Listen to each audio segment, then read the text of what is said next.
You have the ability to focus or become one with the immediate environment. You have probably have a high propensity toward being an athlete, a very graceful athlete or dancer, ability to master a musical instrument and may come very easy to you.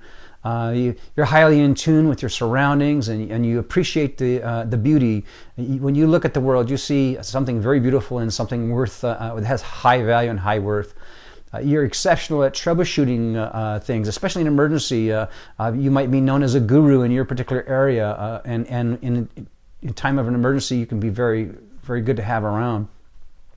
You have a tendency, people with your personality have a tendency to be very sensual type people, earthly, and have a lot of sex appeal, and are very attractive from a sensuality perspective. People are naturally attracted to you. You have an attentive and compelling personality, so people meet you and want to know more about you. They want to spend some time with you. They're usually, people with your personality are usually quite intelligent and can work through difficult problems. You look at the world, see an issue, you can work through it. Your mind works in a way that helps you work through sophisticated problems.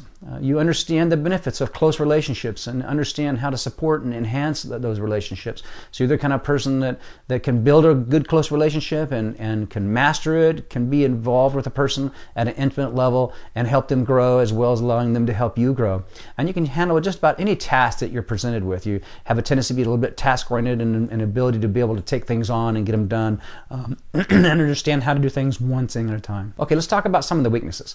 You resist or reject what doesn't support your own experiential understanding. If you haven't experienced something, if you don't understand something from the right perspective, you pretty much reject those ideas and you'll resist them. You have a tendency to associate with people with your own views, and you reject those who live differently, who understand life from a different perspective.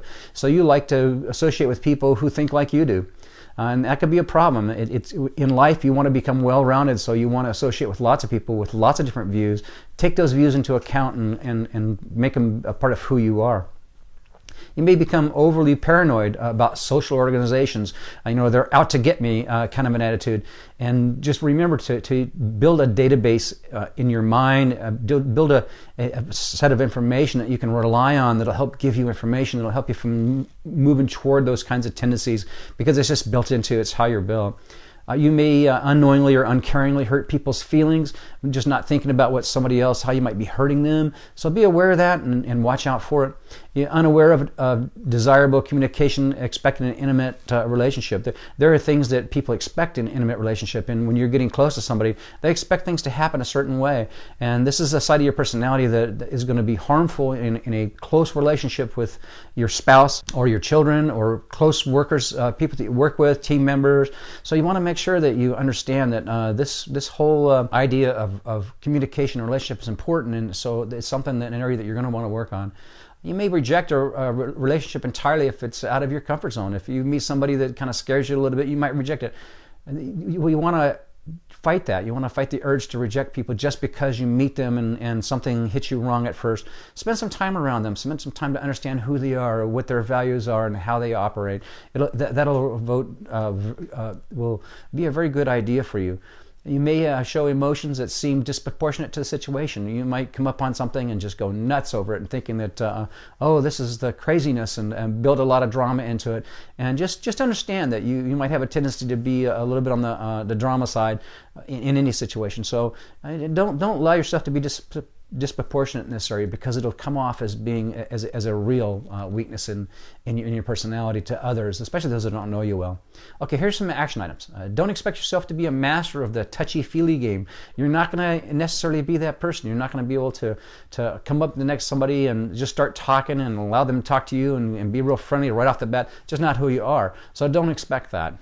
Pair yourself with an extroverted thinker, with an ESTJ or an ENTJ. The E means they're extroverted. They are comfortable being around a lot of people. They get energy from being around a lot of people. Whereas you can be comfortable just being by yourself. You can gain energy by being alone and having downtime where you can think and spend time with yourself. But find those outgoing people that can help you in that area and help you kind of spread your wings. Feed your strengths. Exercise your abilities. Ride, play, get involved in games. You could very well be a good athlete if you don't know that already.